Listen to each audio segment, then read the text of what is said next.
지난주 우리는 사탄의 시험을 이기신 주님을 함께 보았습니다. 그러면 시험을 이기시고 시험을 마치신 주님께서 하신 첫 번째 사역이 무엇입니까? 그것이 바로 오늘 본문 내용이 되겠습니다.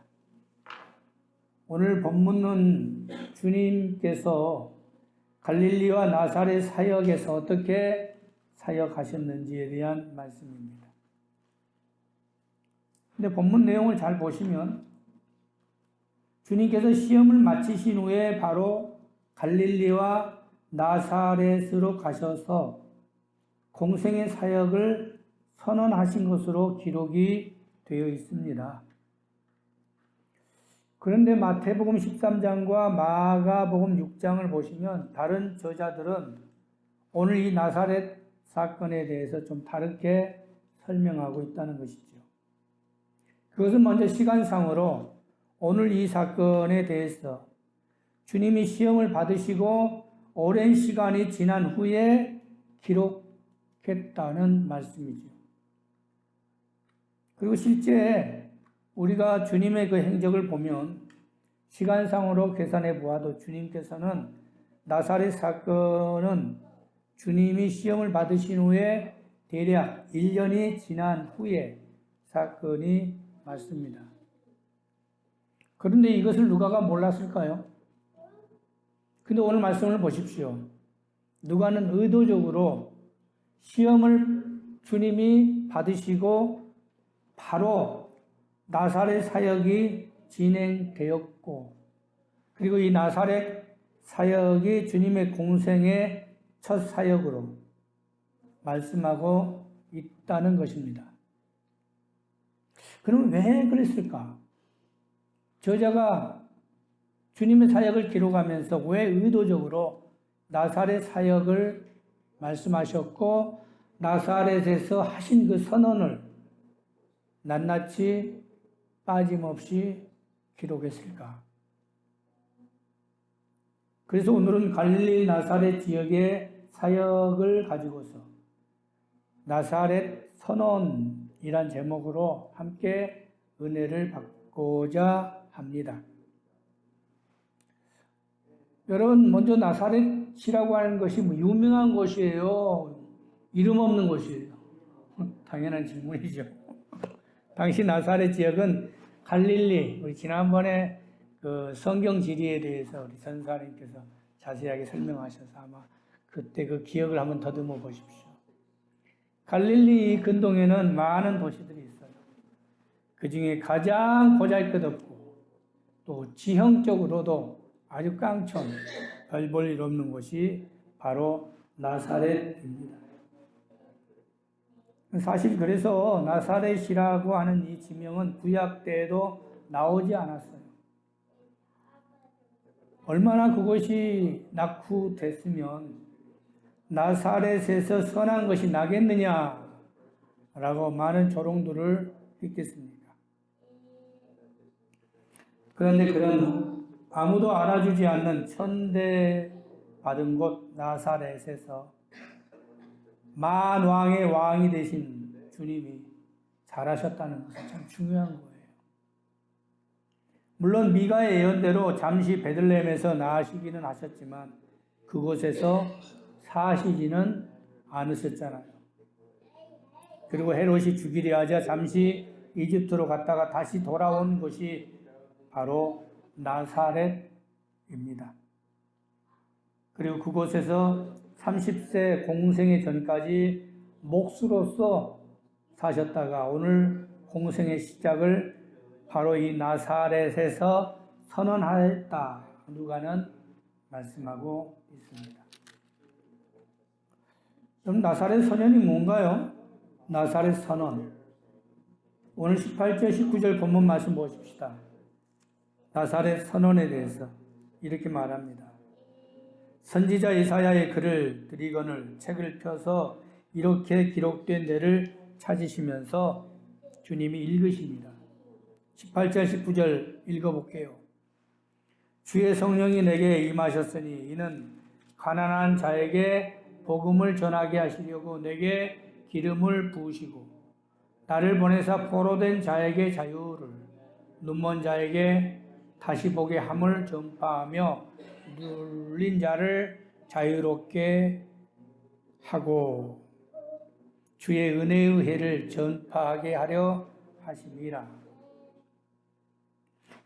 오늘 여기 보면 이사야의 글이라고 했는데 정확히 원문을 보면 원본에 이사야 61장 1절 말씀입니다. 오늘 이 말씀은 굳이 우리가 해석하지 않아도 여러분이 이 내용을 다 아시지요. 장차 메시아가 오시게 되면 성령의 충만함으로 가난한 자에게 복음이 전파되고 기름을 부으시고 그리고 포로된 자에게 자유를 주시고 눈먼 자를 다시 보게 하시고 또 눌린 자를 자유롭게 하셔서 은혜의 해 곧 희년이 전파된다는 말씀입니다.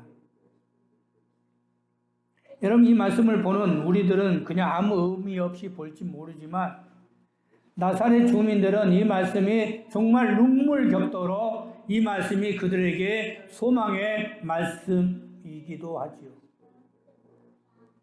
가난하고 힘들고 눌리고 억눌려 살던 그들이 이 말씀 하나 보고 소망을 가지고 주님이 오시면 메시아가 오시면 다시 우리는 회복할 거라고 하는 기대감이 있는 말씀이기 때문에 오늘 이사야 61장 1절 말씀은 정말 나사렛 주민이라면 이 말씀은 모두가 다 기대하는 말씀일 것입니다.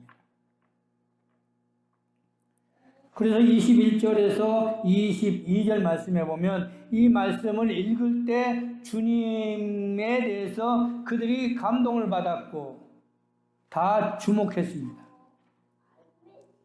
그리고 그들이 뭐라고 말합니까? 흥분해서 기뻐했다고 했습니다.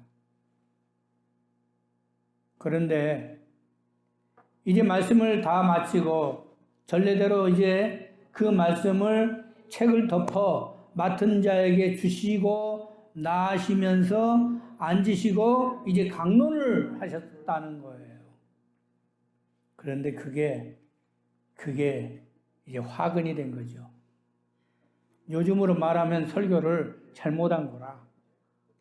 강론을 했는데 그 강론을 듣자 이들이 27절 말씀 보십시오. 막 화를 내면서 분노했습니다. 그리고 어떻게 했습니까? 회당에 있는 자들 28절 회당에 있는 자들이 이것을 듣고 다 크게 화가 났어.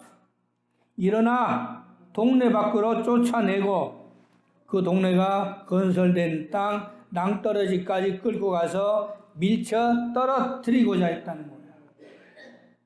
낭떠러지에서 밀쳐 떨어뜨렸다는 것은 무슨 말일까요? 죽이려 했어요. 사람이 얼마나 분노했으면 얼마나 화가 났으면 사람을 죽이려까지 했겠습니까? 숫자도 몇 명 되지 않는 그 주민이기 때문에 예수님에 대해서 평생 자라나신 그분에 대해서 뻔히 알았어요. 근데 그분에 대해서 죽이려고 할 거, 죽이려고 그냥 너 왜 그렇게 설교했느냐라고 막 그렇게 한 게 아니라 죽이려고까지 할 정도였다면 이 말씀이 얼마나 심각했는지를 알 수 있다고 하는 것이죠. 그러면 도대체 무엇이 잘못됐길래 이들이 이토록 분노했고 주님을 배척했겠느냐는 거예요. 주님이 하신 강론을 한번 봅시다. 23절 말씀부터 주님이 하신 강론이 나옵니다. 예수께서 그들에게 이르시되 너희가 반드시 의사야 너 자신을 고치라 하는 속담을 인용하여 내게 말하기를 우리가 들은 바 가버나움에서 행한 일을 네 고향 여기서도 행하라 하리라 하면서 그 뒤에 이제 강론에 들어갑니다. 이사야 61장 1절에 그 메시아가 오시면 소망이 되고 회복이 되는 그 희년의 선언의 말씀에 대해서 하필이면 25절 말씀부터 쭉 보니까 27절 말씀까지 쭉 보는데 하필이면 두 사람을 인용하는 거예요. 그 두 사람이 누구죠? 보시다. 말씀해 보니까 두 사람이 나와요. 누가 나와요? 큰 소리로 말해서 사렙다 과부와 나만 장군이요. 하필이면. 비유를 들어서 지금 말씀하고 있는데 갑자기 나만 장군이 나오더만 또 사렙다 과부가 나오는 거예요. 근데 이 나만 장군과 사렙다 과부의 공통점이 뭐예요? 이방인이라는 거야. 그들이 평상시 증오했고 아무리 우리가 가난하고 억눌려 살지만 그래도 이방인보다는 낫다는 거 아닙니까? 그런데 주님이 강론하시고 그 말씀에 자기들은 빼고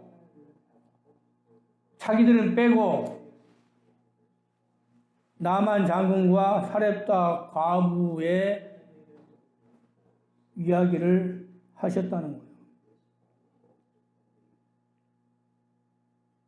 평생을 살아오면서 오직 오실 메시아가 오시면 우리의 이 가난하고 병들고 연약한 이 생활도 이제 청산할 것이라고 하는 소망 하나 바라보고 왔는데 오늘 주님께서 이방인에 대한 축복을 해버리자 주님을 이단시에 뻗다는 거예요. 그리고 분노했습니다. 오늘 이 말씀을 보면서 여러분 무엇을 느끼고 살고 계시는지요? 우리가 주님을 믿고 믿음 생활하고 지금까지 많은 나라를 헌신하고 살아와 있는데 혹시 오늘 이 말씀 속에서 우리의 모습이 이런 부분은 없는가? 한번 깊이 생각해 보자는 것입니다. 오늘날 하나님의 말씀이 없어서 하나님 말씀이 부족해서 우리가 타락한 것이 아니잖아요. 많은 매체를 통해서 우리가 들려오는 것이 모두가 다 하나님 말씀입니다. 방송을 통해서도 신문 지상을 통해서도 또 교회에서 주는 전도지를 통해서도 하루에 종일에도 하나님 말씀이 얼마나 우리 많은 귀에 들려옵니까? 또 여러분이 하나님 말씀을 보면서 얼마나 많은 은혜를 받습니까? 변화되기는커녕 항상 제자리 걸음 걷는 성도들도 있습니다. 왜 그래야 할까요? 말세에 귀가 가려서 듣는 사람들이 없다고 했습니다. 내가 듣고 싶은 것만 듣고자 하는 것이 우리들의 마음일 수 있습니다. 오늘 여기에 나사렛 주민들은 주님이 강론할 때 자기들을 칭찬해 주기를 바랬어요. 그리고 자기들을 올리면서 박수를 쳐주기를 바랬어요. 그걸 기대하고 앉아 있었는데 전혀 그 기대와 달리 주님의 강론은 자신들의 이름 석자가 나오지 않았고 자신들의 경멸한 이방인을 오히려 예를 들어요. 이들이 분노했다는 것입니다. 우리가 신앙생활할 때 때로는 칭찬받기도 원하죠. 알아주지 않으면 서운한 건 당연합니다만은 오늘 나사렛 주민들이 보여주는 이 모습 속에서 우리가 어떻게 하나님과 관계를 유지하고 있어야 하는지, 어떻게 우리가 신앙생활을 해야 하는지, 그리고 하나님 말씀은 어떻게 들어야 하는지 점검해보는 시간이 됐으면 좋겠습니다. 오늘날 하나님이 우리에게 바라시는 것이 무엇이고 하나님이 우리에게 요구하시는 것이 무엇인가? 말세에 주님의 종들로서 말씀을 깨우치면서 말씀 속에서 오늘 누가가 무엇을 우리에게 전달하고자 하는 것인가? 교훈 삼는 여러분 되기를 주님의 이름으로 기도합니다. 두 번째, 왜 이들이 이렇게 화를 냈을까? 그것도 죽일 정도로, 죽여야 할 정도로 화를 냈을까? 그것은 나사렛 주민들은 메시아 대신 주님의 본체보다는 요셉의 아들이라는 것에 고정관념에 사로잡혀 있었다는 거예요. 여러분, 예수님이 하는 직업이 뭐였어요? 목수잖아요, 목수.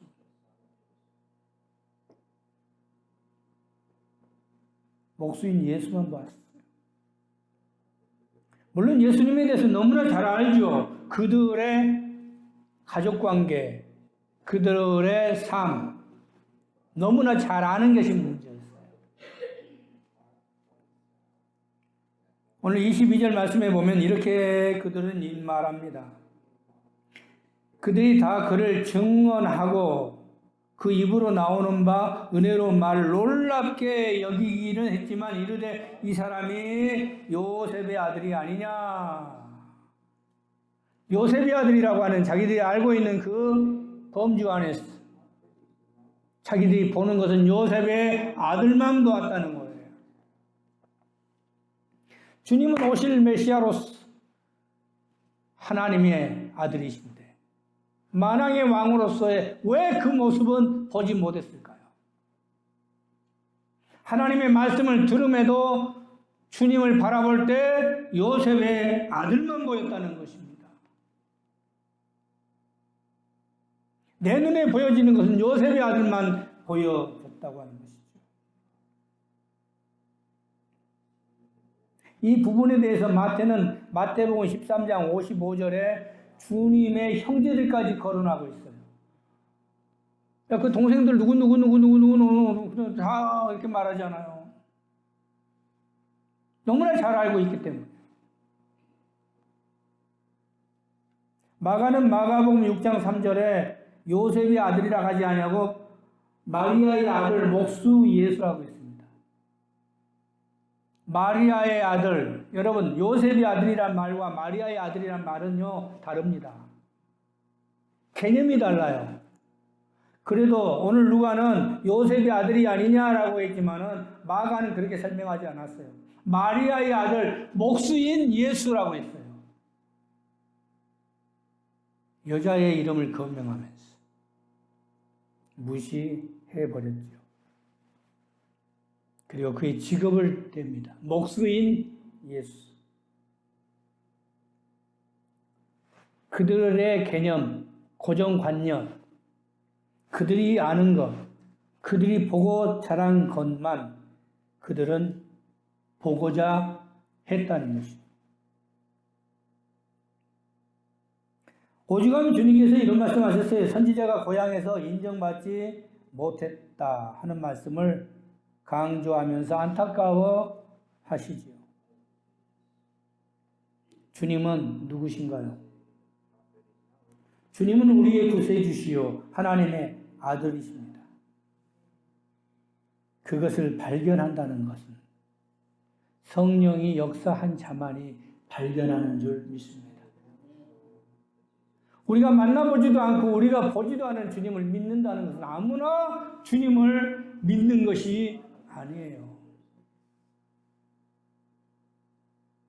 저의 일가 친척 많이 있지만 예수 믿는 가정은 오직 저의 가정밖에 없었어요.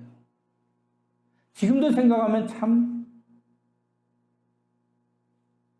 복음이 우리 집안에 들어왔어.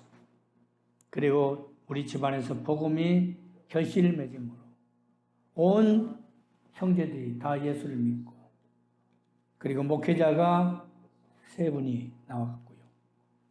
장로님 그리고 안수 집사님 다 권사님 교회에서 충성하고 있는 것을 볼 때 참 감사한 일이죠. 그런데 이 집안이 모든 가정이 다 그렇느냐? 아니라는 거예요. 예수님을 하나님의 아들로 우리가 여기며 볼 수 있는 그 눈은 하나님의 특별한 은혜요, 하나님의 사랑을 받는 자만이 발견할 줄 믿습니다. 미국에 왔다고 모두가 다 예수꾼이 되십니까? 미국에 이민을 왔어도 주님을 알 수 있는, 주님을 아는 하나님의 자녀가 된다는 것은 특별한 하나님이 주신 은혜인 줄 믿습니다. 그러므로 우리가 하나님께 받은 감사가 많고 많지만 이 것만으로도 감사해야 할 줄 믿습니다. 오늘 나사렛 주민들이 발견하지 못했던 것. 그런데 우리는 주님을 하나님의 아들로 믿고 고백하고 섬기고 오늘도 살아간다는 것. 이러한 믿음을 계속 지속해가는 여러분 되시기를 주님의 이름으로 축원합니다.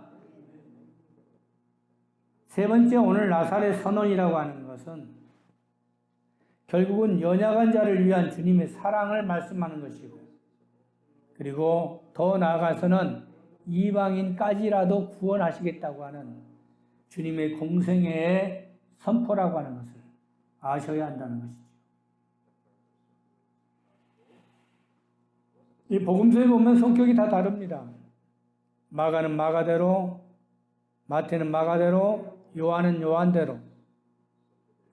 근데 누가는 1장 1절에 분명하게 목적을 적었어요.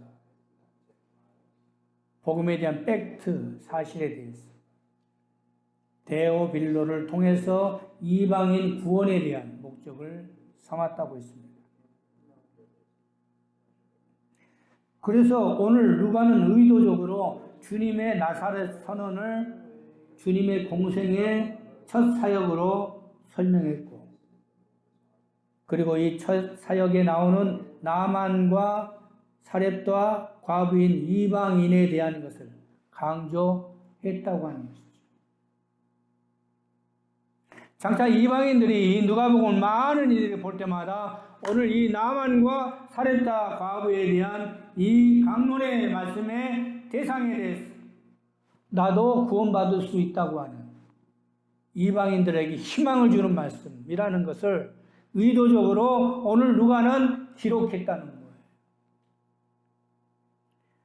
오늘 나사렛 선언이 주님의 주님 시험 받으시고 마고 된 첫 사역이 아님에도 마치 첫 사역인 것처럼 이제 소개하면서 이제 앞으로 주님의 공생애를 계속 설명했다는 것입니다.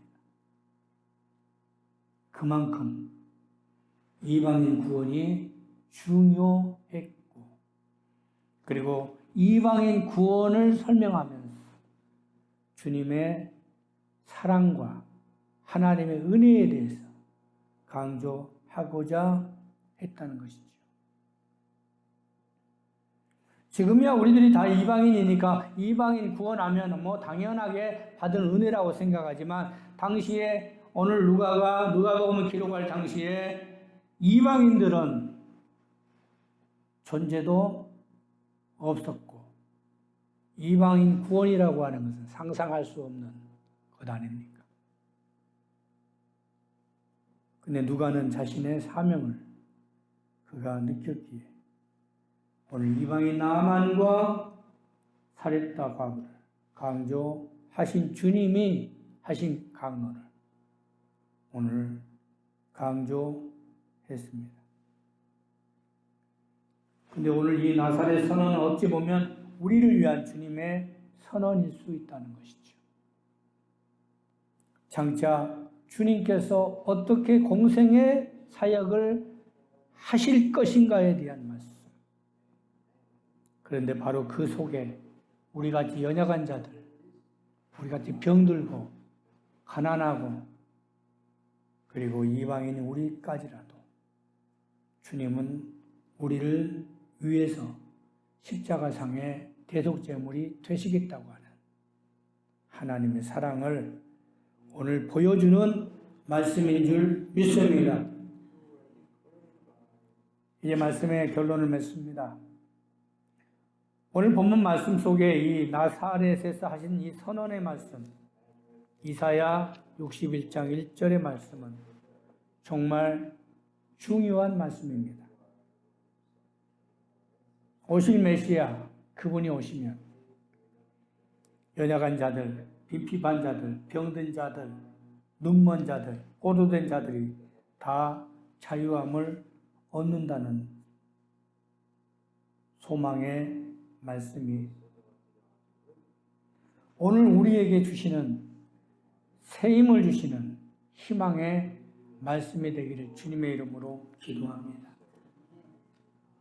우리가 세상에 살면서 연약한 모습들이 얼마나 많습니까?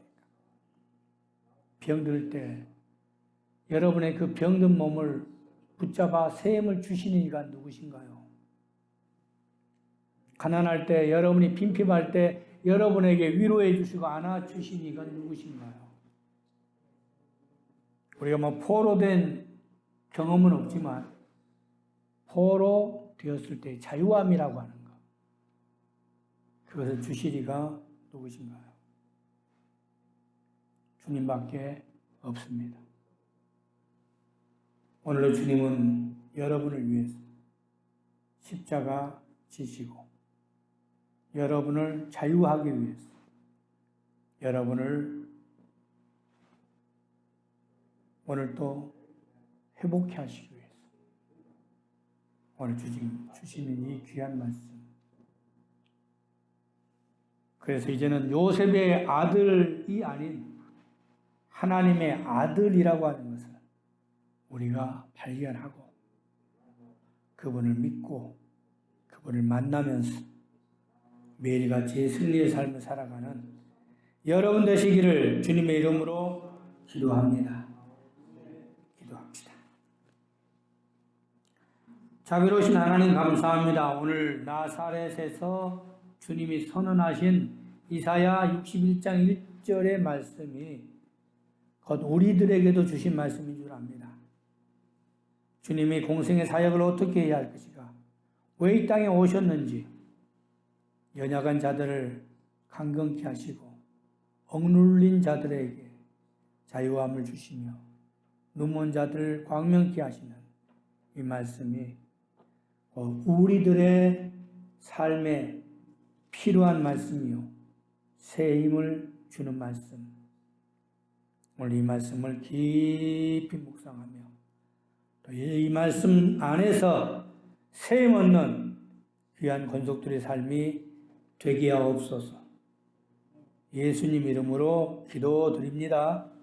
아멘.